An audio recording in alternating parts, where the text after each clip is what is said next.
হ্যাঁ এ মনে করে একটা ভিডিও করে দিচ্ছি ভাই কেবল মাইকিং করে আসলাম, এখন আবার হাফ প্যান্ট পরে মাঠের কাজ করতেছি ভাই। দেখেন এই খেলা হবে।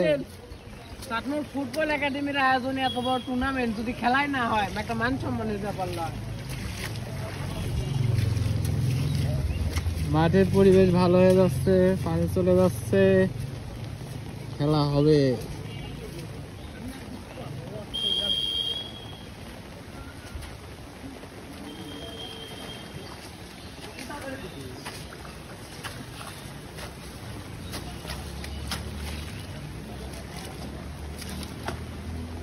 ভাই কড়া ভিডিও আসে, আমি তো মাথা নষ্ট হয়ে যাচ্ছে।